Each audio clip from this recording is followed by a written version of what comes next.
There's a lot of different ways to figure out topics for your next blog post or even subtopics for your blog post. And if you're like me, you kind of hit a brick wall sometimes and you just can't think of anything to write about.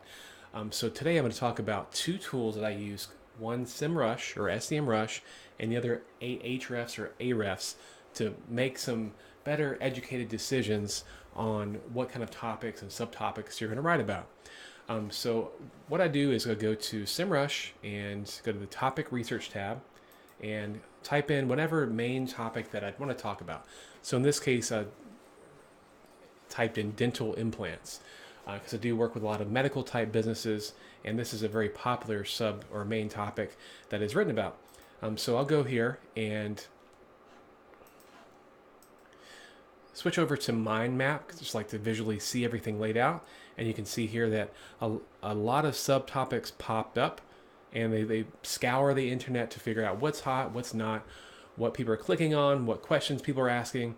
And you can see here that just reviews, artificial teeth, attachments, natural teeth. So you get a lot of subtopics to talk about in your blog post, and even in red sometimes it'll pop up as hot topics. These are ones that are on trending upwards or trending popular.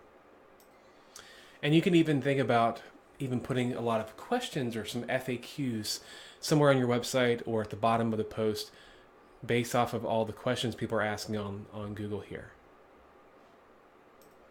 So I take that data and take that layout, and I usually put it into a Gmail or a Google Doc to kind of get the layout how I want it in the post.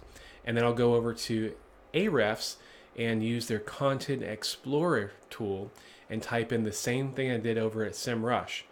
And what comes up here is basically just kind of a similar content or similar data that's pulled over from SEMrush, but it's laid out differently. And you can segment it differently. So what I'll do is I'll go to referring domains, and I'll segment by domain rating. And this is the algorithm that Ahrefs uses to kind of rank the different websites online. And so I'll go usually from 40 to 70. And why do I do that? Because usually sites that are below, they have not as much value. Sites that are above 70, they are really big websites like Yelp and really huge directories. And so with this range, you usually get a good amount of good websites that are really trying hard from a content marketing perspective. And then the second thing I'll do is I'll go in here to the relevance tab and segment by total number of shares. So this will segment all of that content that comes up by the more popular that people actually like sharing and interacting with on social media. And then it's just the eyeball. So I'll go through here and look at different links like that one. You can see here maybe you'll want to talk about why you shouldn't work with a company that grows new teeth. Or maybe you'll get some good ideas about plaque.